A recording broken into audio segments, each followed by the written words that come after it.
Le plateau Vivarais-Lignon est l'héritier d'une tradition d'accueil ou de refuge.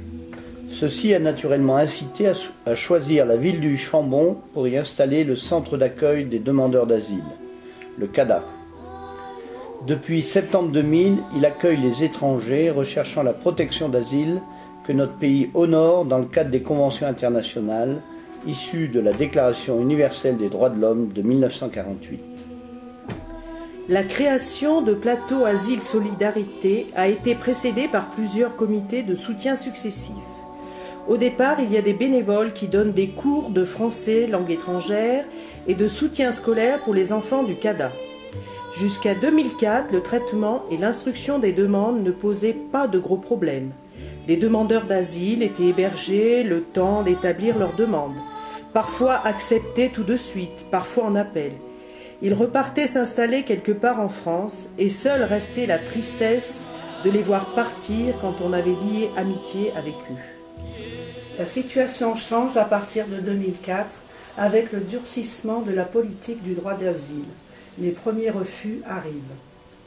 En juillet 2005, la première tragédie, l'expulsion d'une famille tchétchène au titre de Dublin II, donc vers la Pologne, premier pays d'Europe où elle avait été enregistrée.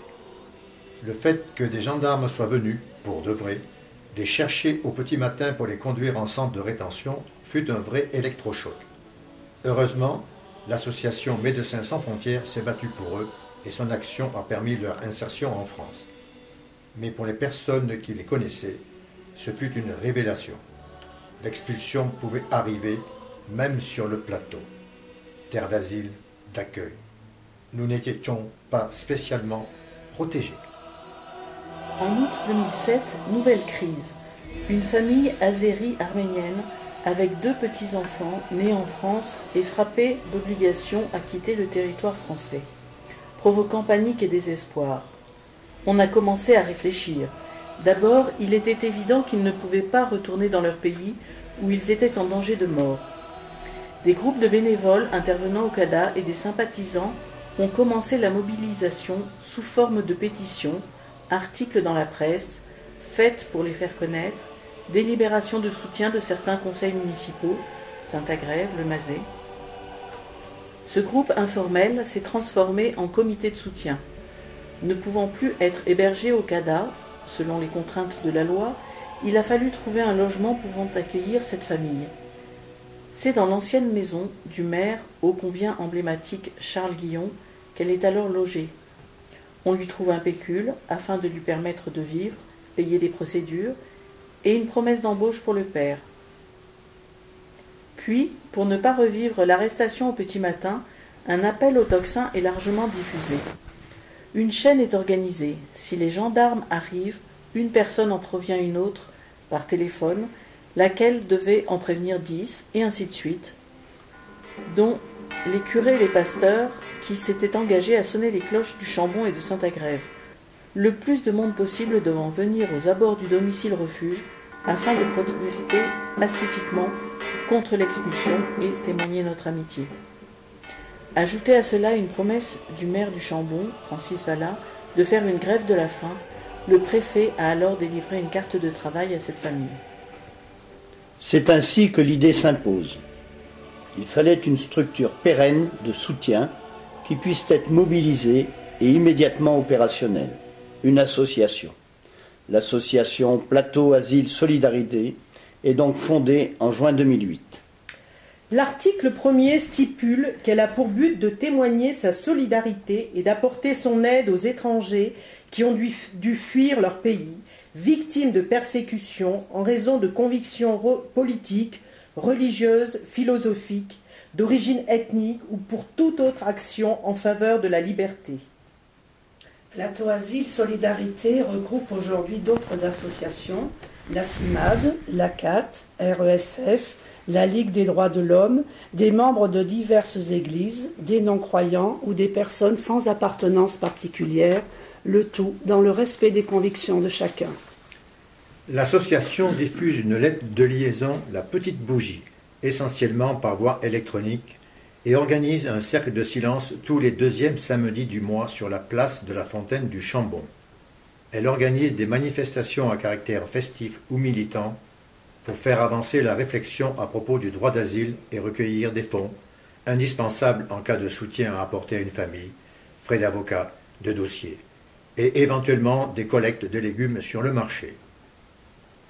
Les familles du CADA sont pour nous un véritable enrichissement pour la vie locale. Il y a eu par exemple des ateliers comptines et de cuisine dans les crèches, les bibliothèques. Et les enfants accueillis au CADA permettent à nos écoles et collèges de se maintenir, sans oublier les liens d'amitié qui se créent. La présence d'enfants vivant sous la menace d'expulsion a beaucoup compté dans la prise de conscience des adhérents. Les enfants sont un véritable vecteur d'intégration, à l'école, à la crèche, en conseil de classe, au centre de loisirs. La prise de conscience que ce camarade de notre enfant, le voisin de classe ou de cantine, peut être envoyé en centre de rétention sans être coupable de rien d'autre qu'être, devient insupportable, même sans conviction politique. L'injustice faite aux petits devient tout d'un coup intolérable et destructrice. Que dire à nos enfants? Ces enfants ordinaires ou exemplaires nous sont tout d'un coup proches et l'identification avec eux et leurs parents évidente. Il est bien entendu difficile de raconter dans le détail la vie des enfants en danger d'expulsion dont notre association s'est occupée, s'occupe et s'occupera.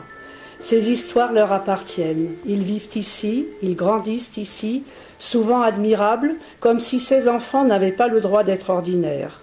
On leur demande non seulement une intégration express, mais aussi de soutenir leurs parents pour assurer traduction et parfois aussi les démarches.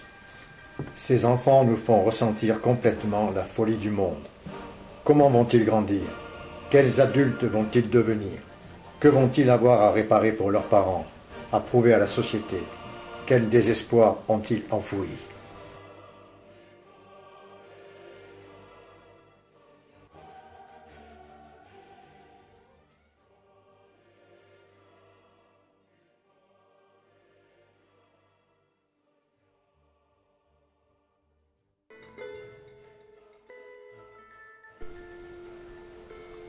Je me suis trompé.